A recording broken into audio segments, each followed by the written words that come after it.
دعوني أبين معنى معيني وما سوف تجري عليه سفيني تجسد معنى شعوري ومعنى إخاء. If you come my home, see my boss bara Doxinatus. Doxinatus bara Doxinatus. If you come my home, see my boss bara Doxinatus.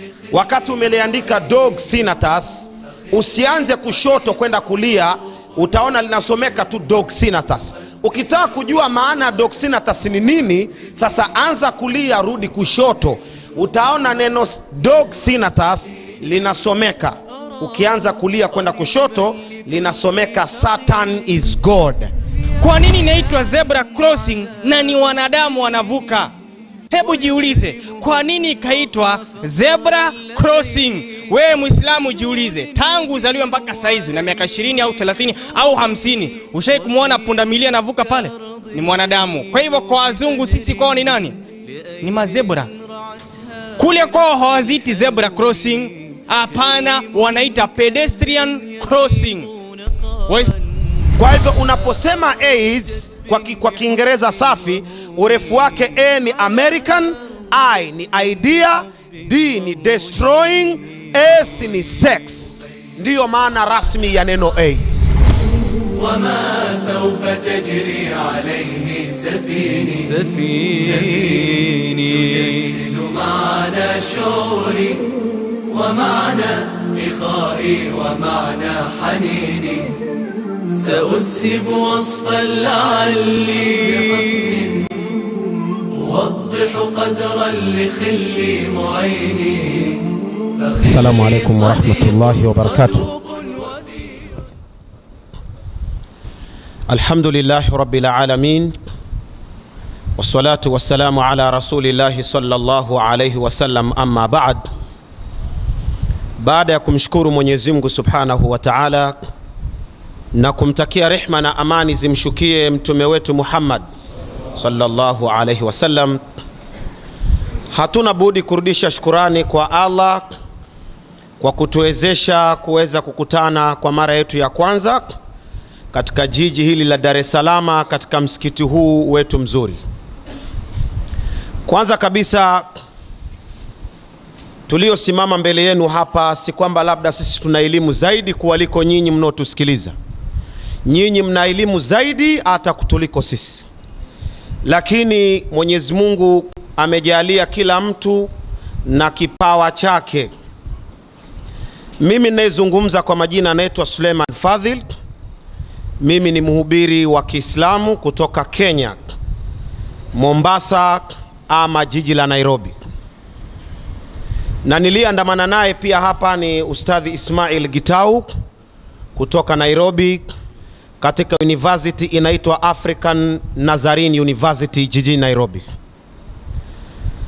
Na sisi hasa tumebase kuzungumzia na kuchambua mambo ya Freemasonry na mambo ya Church of Satan in United States, pamoja na Africa, pamoja na East Africa. Kwa nini tumependa kuchagua mada hizi? Kwa sababu jamii ya Kiislamu ishaangamia, jamii ya Kikristo ndo usiseme, jamii ya wale ambao hawana dini ndo washakwisha kabisa. Bila Waislamu wenyewe kujijua na kujigundua ya kuwa washaanza wenyewe kuwa mamemba wa devil worshippers, lakini hawajielewi, lakini wameanza kuwa mamemba. Kuwa memba wa Church of Satan sio lazima wewe uende kwenye chachi yao, uvue nguo, uingie tuputupu, uanze kuabudu kule ndani. Haina maana hiyo peke yake. Inaweza kuwa wewe huendi kwenye ile kanisa, hata hujui mahali lilipo, lakini tabia zako ulizonazo huku tayari zinawapa wao nguvu. Pengine bado wewe uoneshwe tu ni mahali fulani uende uingie. Kwa maana hiyo, leo tumeamua ama tumeteua kuzungumzia mada ya footballers. Mambo ya devil worshippers upande wa footballers, yani wachezaji wa kandanda pamoja na zile timu zenyewe za kandanda ambazo zina mashabiki wengi zaidi katika ulimwengu huu, ambapo wale mashabiki wengine hata ni Waislamu na hawajaelewa kwamba hizo klabu wanazozishabikia ni klabu za wale wanaoabudu shetani huko bara la Europa.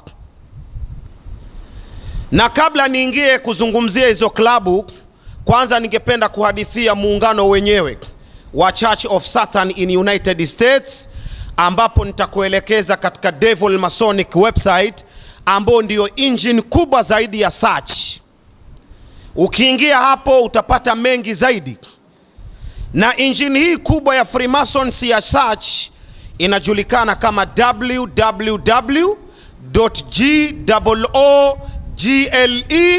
www.gogle.com, na kusudia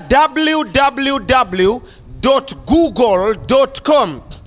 Hizi W3 ambazo unaziona hapa, kwanza kabla hatujaenda mbali, nataka nikujulishe kwamba ni mtego mbaya sana wa Ibilisi ambao mimi na wewe tutanaswa miaka inayokuja, na wengine hivi sasa tushaanza kuingia ndani kwa eti kwamba kuna manufaa tunayapata yaliyokuwa madogo madogo, lakini madhara yake yatakuwa mabaya zaidi miaka inayokuja.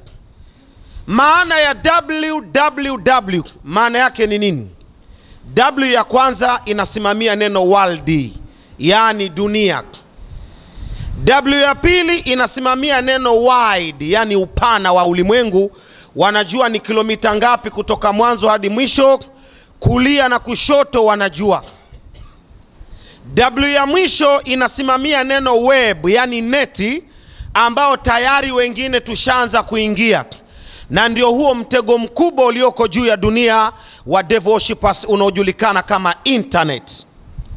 Internet ni maneno mawili ya Kiingereza, yani inter maana yake ingia, net kwenye nyavu ukamatwe sawa sawa, uwe huna ujanja vile utaweza kukimbia baadaye. Sasa basi, unapoenda kwa hii Google una click kitu kinaitwa NWO, yani maana yake New World Order. Ukiingia hapo, devil worshippers from United States pamoja na European Union na hiyo chachi yao kubwa kwa ujumla watakuja kwa majina manne kwa hiyo screen yako ya kompyuta ambayo wewe unaitazama.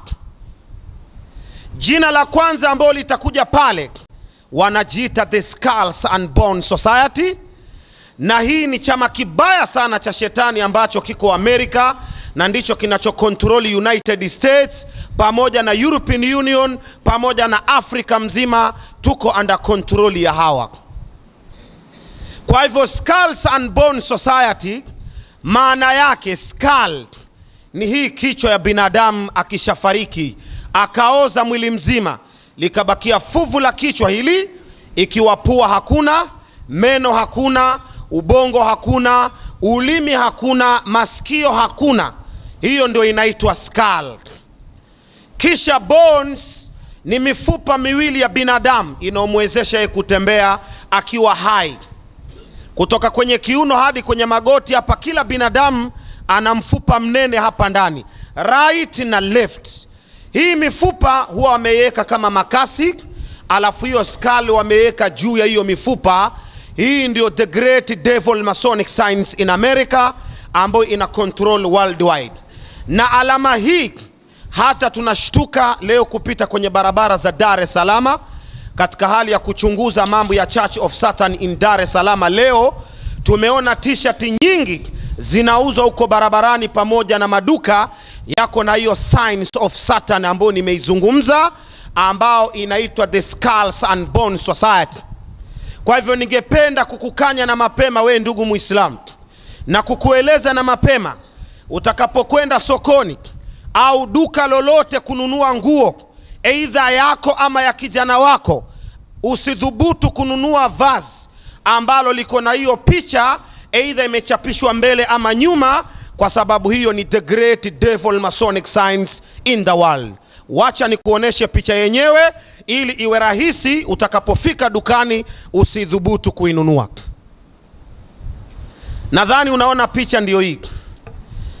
Alama hii inawezekana kuona kutana nayo mara kwa mara mahali pingi tu, lakini usigundue kama hii inamaanisha nini. Na wengi katika wale ambao wanakutana nayo, mara nyingi inawekwa katika miti ya umeme, migogo ya stima huwa inawekwa pale alama hii, alafu chini wanakuandikia DANGER, danger, yani usikaribia hapa utakamatwa na umeme. Swali la kujiuliza ni ule umeme mahali upo kwenye ile gogo la stima na mahali kuna hii alama ni mbali na mbali, kuna distance mrefu. Kwa hivyo ule umeme uko juu, lakini hii alama imewekwa pale chini, halafu amekuandikia danger, yani kumaanisha kwamba ndio umeme uko juu pia ni hatari, lakini hauko hapa kwenye hii alama. Kwenye hii alama danger, yani maana yake hii ndio danger hii ndio hatari mbaya zaidi hata kuliko huo umeme. Hii ni chama kikubwa zaidi duniani cha wale ambao wanaabudu shetani, na chama hiki Waislamu, hata Mtume Muhammadi amepigana vita vingi na hakuwa akipigana na watu wengine, isipokuwa alikuwa akipigana na hii chama, si cha jana wala juzi. Jina la pili katika hiyo website nimewapa, wanajiita The Silent Killers Church of Satan, yani wauaji wa kisiri, wa kimya kimya. Wanawaua nyinyi na hawataki nyinyi mjue nini kinachowaua nyinyi na kimetoka wapi na nani aliyekitengeneza. Ndio maana leo binadamu wanakufa zaidi, wanakufa haraka haraka kuliko zamani, na ukiwauliza Watanzania wengi ama Wakenya wengi hawawezi kukueleza chanzo cha mambo hao ni nini.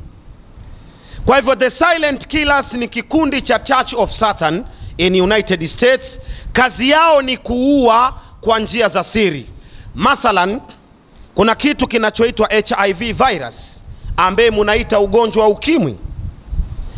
Watanzania wengi wanaamini ukimwi ya kuwa ni laana kutoka kwa Mungu, pamoja hata na Wakenya, kwa sababu ati tulikuwa tunazini sana ndio Mwenyezi Mungu akaleta ugonjwa huu.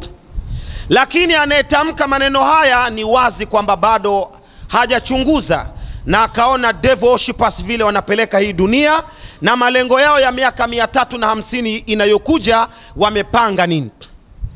Ukimwi, ndugu zangu, si ugonjwa ambao umetoka kwa Mungu ukaja direct hadi duniani.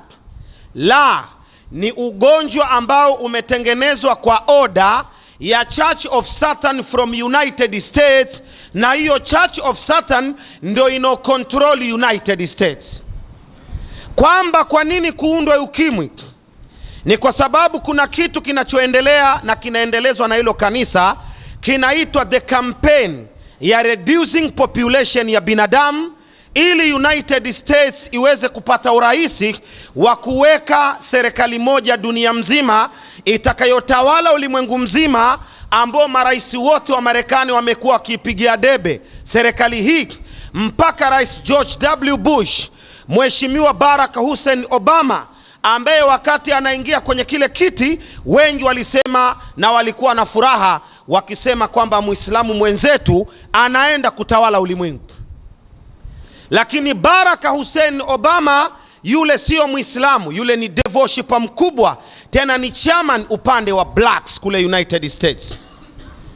Barack Hussein Obama bado ana support campaign ya reducing population, akiongea maneno yeye na Rais George W. Bush aliyeondoka, Mheshimiwa Reagan, John F. Kennedy, Mheshimiwa Abraham Lincoln na marais wote wa Marekani walikuwa wakiendesha kampeni hii ya reducing population ya binadamu, wakisema ya kwamba of the people, by the people, for the people.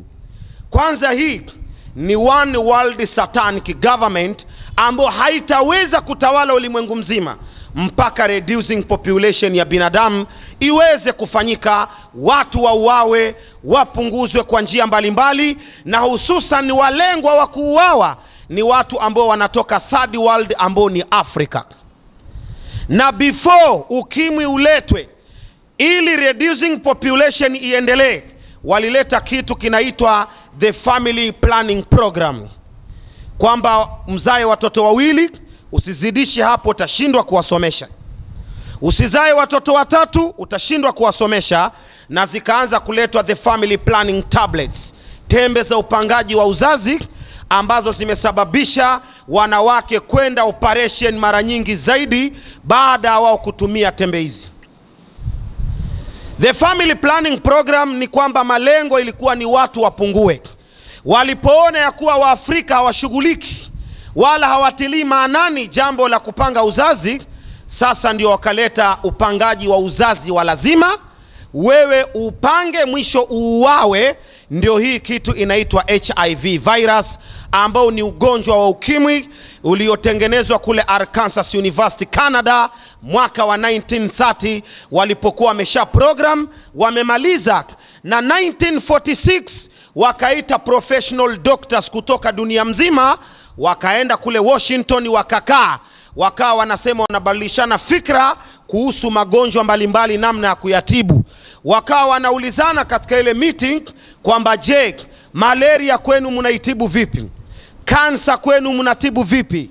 Sijui gonoria mnatibu vipi? Fikra zikaja kwa pamoja, wakachukua ile mawazo yote. Baada ile meeting kuisha, waliproduce 1500 gallons za 5 liters za HIV virus, zilizogharimu $150 million kuzitengeneza geleni hizo, kwa niaba ya kuanza kusupply na kupanga mpango maalum wa kuanza kudunga chanjo hizi binadamu ili waanze kufa, ili kampeni ya kupunguza binadamu iwe imeanza rasmi. Mtu wa kwanza kudungwa chanjo ya HIV ni Mfaransa mweusi, na alidungwa mwaka wa 1968 kule Paris, France, kufanya majaribio hii virus. Lakini walipoona bado inaua katika hali ya polepole sana, wakarudi tena the Arkansas University. Kulikuwa na US laboratories za kijeshi mle ndani, wakaenda wakaiongezea nguvu, ndo wakamleta mnyama ambaye ni kundi la kima, monkey, anayejulikana kama chimpanzee kwa lugha ya Kiingereza. Wakamdunga, wakaona namna inavyoua, wakaona hii sasa iko sawa, na tayari wakaanza kupanga propaganda kwamba ugonjwa huu hata ukija ukijulikana, sisi tuwe na propaganda kujisaidia na kuweza kujigard. Na wakaanza kutunga propaganda baada ugonjwa ukimwi kugundulika rasmi mwaka wa 1980, na wakasema kwamba haukutokana na sisi bali umetokana na green monkey from Congo Brazzaville. Baadaye wakaanza kusema pia tumefanya investigation katika damu ya gorilla, tumepata kuna chembe za virusi. Kwa hivyo hizo zote ni katika propaganda za kujaribu kukimbia ili isigundulike kwamba ni Amerika, na hii ni kampeni yao ya reducing population ya binadamu ili waweze kurule the whole world na waweke government. Na ndio maana ugonjwa huu, kwa sababu umetengenezwa Amerika na ni order ya Amerika, wameupatia jina la AIDS, AIDS. Alafu wakadanganya dunia mzima, wakawaambia AIDS, A maanake ni acquired, I maanake ni immune, D maanake ni deficiency, S maanake ni syndrome. Hili ni jina la mlango wa nyuma, na huu sio ukweli. Wanawapotosha nyinyi ili msiwagundue kama huu ni ugonjwa from United Government States ambao waliprogram.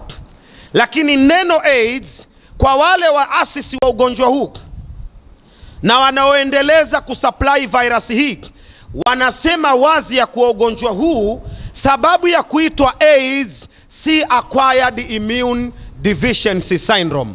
Hapana, bali AIDS, AIDS. A inasimamia neno American, I inasimamia neno idea, D inasimamia neno destroying, S inasimamia neno sex. Kwa hivyo unaposema AIDS kwa Kiingereza safi, urefu wake A ni American, I ni idea, D ni destroying, S ni sex. Ndiyo maana rasmi ya neno AIDS. Yani kwa Kiswahili, mpango wa Kiamerika ama fikra ya Kiamerika ya kupiga vita kitendo cha kuingiliana mwanamume na mwanamke ovyo ovyo, ambao ndio sababu ya watu kuwa wengi zaidi duniani, na hili Amerika hawataki kuliona. Na si kwamba ukimwi hauna dawa, ukimwi uko na dawa, na wamesema wataiproduce after 150 years to come, kwa sababu wanasema kuna idadi ambayo wameiweka, wanataka Waafrika wabakie kwenye idadi hiyo na wasidhubutu kuzidi. Asian wabakie idadi walioipanga wao, Middle East sehemu za Waarabu wabaki katika idadi walioipanga wao, China idadi ibakie ile walioipanga wao. African will remain 50.